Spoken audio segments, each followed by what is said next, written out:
Walang ginikilingan, walang pinoprotektahan, walang kasinungalingan. Serbisyong totoo lang.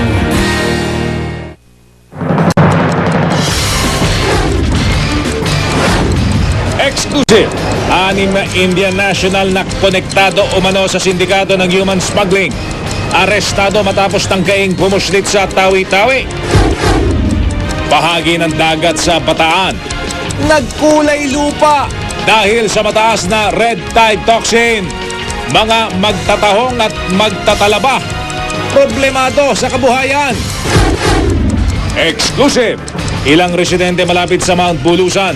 Pabalik-balik pa rin sa 4-kilometer danger zone sa kabila ng pag-aalboruto ng bulkan. Dating US President Bill Clinton, gwardyado sa kanyang pagbisita sa Pilipinas. Dancing cow and chicken, mascot ng grupong PITA. Muntik damputin ng pulisya kahit pa pro-Clinton.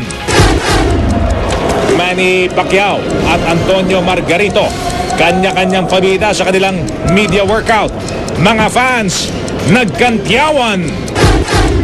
Jackpot sa loto mamayang gabi. Inaasahang aabot sa 375 million pesos. Mga tumataya, may kanya-kanyang pamahiin sa pagpili ng numero. Iba't ibang high-tech na gadget na pwedeng panregalo sa Pasko. Regine Velasquez, nai-stress na raw sa nalalapit nilang kasal ni Ogie Alcacid. At Survivor castaways Aubrey Miles at Ervic Vihandre. Hindi lang daw alliance ang nabuo, kundi pati pagkakamabutihan.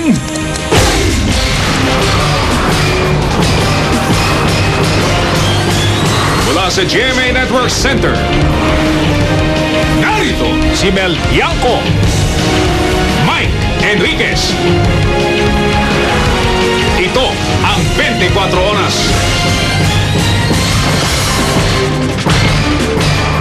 Ano niyo po nakukuha o ang nakikita ay kuha po yan kaninang bandang alas 11 kaninang umaga. Ang paglapag ng eroplano na yun, pribadong eroplano yun, na sinakyan yan si dating presidente ng Amerika, William Jefferson o Bill Clinton.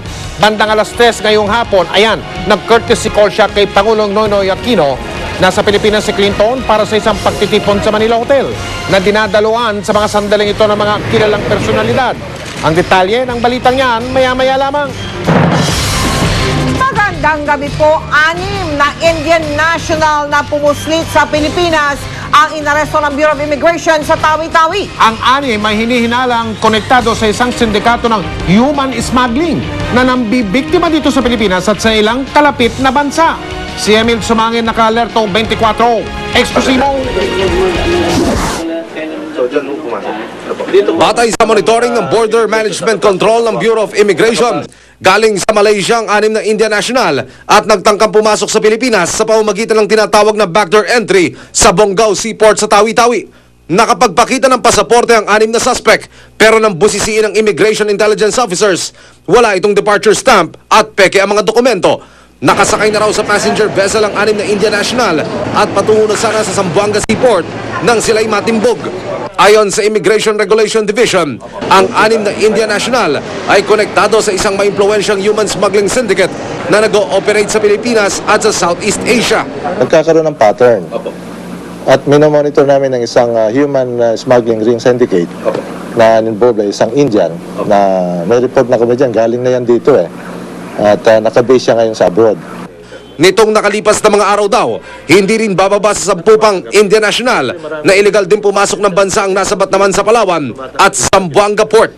Gumagana raw ang intelligence ng Bureau of Immigration, pero ayon kay Braganza, bukod sa sadyang organisado ang sindikato, makoneksyon din daw ang grupo kaya patuloy na nakapagdala ng illegal entry cases at human smuggling ang immigration.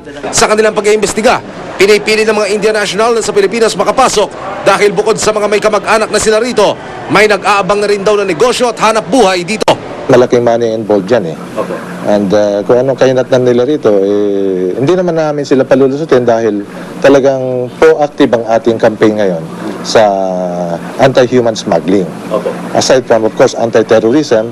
Ikinulong na ang 6 na Indian national at anumang araw ay padedeport na sila pabalik ng India. Emil Sumangin, Lakatutok, 24 Oras. Kalaboso na ang Abanoy leader ng rent-a-car scam matapos mahayain ang warrant of arrest laban sa kanya. Bago siya formal na maaresto ay magdamag siyang nagtago sa loob ng isang presinto sa Pasig. Takot siya na kuyugin siya ng mga biktimang naka-corner sa kanya kahapon. Nakatutok si Julio Segovia. Ganyan, sabi niya, gustong lumabas ngayon, pwede na raw eh. Nagkainitan ng mga pulis at mga nabiktima umano ng staffa. Hindi kasi nila nagustuhan ang pagbibigay ng proteksyon ng presinto sa San Antonio, Pasig sa taong kanilang inirereklamo, gaya ng pagdating ng pulupulutong na pulis sa presinto. Tayo dito, sumusunod lang tayo kung ano yung sinasabi ng batas natin. Nasa presinto si Evangeline Protasio, ang inirereklamong leader ng isa umanong rent-a-car scam. Kahit hindi pa arestado noon, sa presinto siya nagpalipas ng magdamag dahil sa takot na kuyugin ng mga nagrereklamo sa kanya. Kagabi pa lang, di ba, nakita nyo, simula dumating yan dyan, hindi na namin nakausap yan ng biktima sa amin. Di ba? Lahat ng pabor nasa kanya. Dito na kami natulog lahat sa labas. Kaya nagrespondi yung pulis, kinuha yung tao, kinustode para hindi masaktan. Ganun na kasimpleng ginawa natin doon. Kwento ng mga biktima, nirentahan ni Protasio ang kanilang mga sasakyan, pero di na ibinalik, kundi ay isinasangla o ibinebenta umano sa ibang tao. Alas 2:30 ng hapon, dumating si Pasig Police Chief Senior Superintendent Jesse Cardona. Bit-bit ang warrant of arrest kay Protasio. Siyempre sa kulungan, siyempre kung hindi siya magbibil 9 counts, so 40,000 that is 360,000. Nang ilabas na ng mga pulis si Protasio sa kwarto ng presinto, ang mga umano'y biktima, di na naitago ang kanilang galit. Sa Pasig Police Headquarters din na lang suspect. Sa loob ng selda, diretso ito sa CR para magtago. Nang lumabas, di siya nagpaunlak ng panayam. Balak ng mga complainant na magsaba ng reklamong large-scale staffa. That is be a lesson for everyone. Ayon sa abogado ni Protasio, handa raw harapin ng kanyang kliyente ang mga reklamo. Definitely, kung ano yung pwede niya maging liability, aaminin niya kung ano yung talagang liability niya lang doon sa taong nakausap niya. Pero yung mga taong hindi niya talaga nakausap, parang sumakay sa issue na to, na kahit parang walang sasakyan, sa kanya ibibintang ang pagkawala, parang mahihirapan naman po siyang tanggapin. Nangangalap na rin daw ang pamilya ni Protasio ng 360,000 pesos para makapagpiyansa. Julio Segovia, nakatutok, 24 Oras. Umaapila na ng ayuda sa gobyerno ang mga magtatahong sa Bataan dahil sa epekto ng red tide sa kanilang kabuhayan. Mula sa Balanga, Bataan, nakatutok live si Tina Panganiban Perez. Tina! Mel, pinoproblema ngayon ng mga taga-Abukay na umaasa sa dagat para sa kanilang ikabubuhay ang patuloy na pananalasa ng red tide sa kanilang lugar. Hanggang nananatili raw ang red tide organism sa kanilang tubig, patuloy raw na maliit ang kanilang kita. Kalmado ang dagat pero walang mga pumapalaot. Ang bahaging ito ng karagatan sa Abukay, tadtad na mga kawayang kinakapitan ng mga tahong at talaba.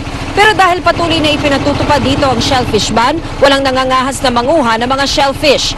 May mga nasisid pang tahong kanina si Jeric. Pero matapos naming makuna ng video ang mga ito, ibinalik din ni Jeric ang mga ito sa dagat. 300 piso kada araw ang kinikita ni Jeric sa pangunguha ng tahong bago magkaroon ng red tide dito. Ngayon, ang 2,000 piso kada buwang sahod niya bilang barangay tanod ang nagtatawid sa kanyang pamilya sa gutom. Hindi na ho kami nakakaani gawa sa nababalitang red tide. Hindi lang mga nanghuhuli ng mga shellfish tulad ng mga tahong at talaba ang apektado ngayon ng red tide dito sa Bataan. Pati mga nanghuhuli ng iba pang lamang dagat, nabawasan na rin ang kita. Panghuhuli naman ng alimasag ang ikinabubuhay ni Randy. Pero nakakailang batak na siya ng kanyang lambat, ni isang alimasag, wala. Tanging dumi ng tubig ang kumapit sa kanyang lambat. Noong walang red tide, nakaka-500 pisong kita siya kada araw.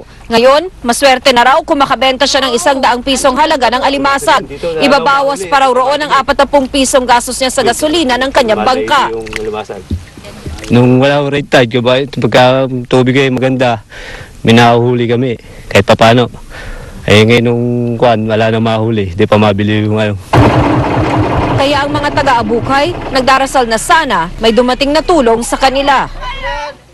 Binabanggit na red tide calamity fund na pangkaraniwan pagka inaabot na red tide, meron talagang binibigay na para rito. Matatapos ang kalbaryo ng mga magtatahong at magtatalaba kung magkakaroon daw ng tuloy-tuloy na pag-ulan sa kanilang lugar. Ito raw kasi ang magtataboy palayo sa red tide organisms. Mel? Maraming salamat sa iyo, Tina Panganiban Perez. Personal ng kinausap ng mga kinatawan ng gobyerno, yung mga residenteng ayaw pa rin lumikas mula sa tinatawag na permanent danger zone ng Bulkang Bulusan sa Sorsogon. Delikado kasi kapag nagpatuloy ang paglalabas ng abo ng bulkan. Nakatutok si Rauna Crisostomo, live, eksklusibo, mula sa Irosin, Sorsogon. Rauna, kamusta dyan? Mike, sa kabila ng pagbuga ng abo ng Mount Bulusan kahapon, ilang mga residente pa rin sa loob ng 4-kilometer danger zone ang nagmamatigas at ayaw lumikas. Kaya naman sinadya na sila mismo ng otoridad para abisuhan. Mahigit 100 tao ang nagsiksikan kagabi rito sa health center ng Barangay Escuela sa Kasiguran. Pero kaninang umaga, mabibilang na lang ang naiwan. Marami kasi ang bumalik na sa kanilang mga bahay na nasa loob ng permanent danger zone. May ilang pamilya pa rin daw ang tumangging lumikas sa kabila ng banta ng bulkan. Kaya naman ang mga taga-Provincial Disaster Risk Reduction and Management Council, personal na silang pinuntahan para abisuhan. Mahigit 30 minuto rin ang nilakad ng grupo. Isa ang pamilya ni Chirel Sorbano sa hindi pa lumilikas mula nung Sabado kung kailan unang nagbuga ng abo ang Mount Bulusan. No. Di kayo matakot? Nagtakot din minsan pag nakita namin, pag naglalabas na ng abo, kaya lang, kaya pumunta doon sa evacuation kasi, mahirap pag nasa evacuation. Naririto rin sa paanan ng bulkan ng mga alagang hayop at kabuhayan ng mga residente na kanilang binabalikan sa umaga. Kaya kahit pa nasa permanent danger zone, wala ring magawa ang lokal na pamahalaan kung bumalik sila rito sa umaga. Paulit-ulit na nga ang abiso sa mga residente sa dapat gawin oras na pumutok ang bulkan, bukod pa sa pagkumbinsing lumikas na. Ang medyo concern ko yung pagdilim, baka biglang umangat yung level o pumutok, mahirap maghanap ng tao. At least doon, pumutok man siya, isang area lang ang pupuntahan natin para i-transport sila doon sa, alisin doon sa area. Marami naman ang tumatalima sa pakiusap ng lokal na pamahalaan. Kasi pag umaga, kung talagang sasabog ang bulkan, makikita mo. Pero pag gabi, nakakatakot kasi gabi. Mas okay sa amin na gabi lang kami doon pupunta at umaga nandito kami. Kung ngayon maaari pang bumalik ang mga residente dito sa loob ng 4-kilometer danger zone, oras na itaas ang alerto. Kailangan na nilang magsilikas dahil mandatory evacuation na ang mangyayari. Nananatiling nasa alert level 1 ang Mount Bulusan na maghapon namang tahimik ngayon. Base sa analysis ng PHIVOX sa ash sample na nakuha nung Sabado, nananatiling mga lumang materyales o component ang nakita nila sa abo. So ang tinitingnan natin dito, kung magkakaroon na siya ng juvenile materials. Ibig sabihin, involved na yung magma at kung ganon, pwedeng magbago yung karakter ng pagputok ng bulusan. Mike, dahil sa naging aktibidad ng Mount Bulusan sa loob lang ng 5 araw, inaasahan ng PHIVOX na marami pang ash explosions ang magaganap. Kaya't mulit-muli ang paalala nilang hanggat maaari, iwasan ang pagpasok sa permanent danger zone. Mike? Pero walang mga pagbuka ng abong ngayong araw na ito yata, no, Rauna? Wala po, Mike. Naging matahimik ang Mount Bulusan ngayong araw. Maraming salamat, Rauna Crisostomo.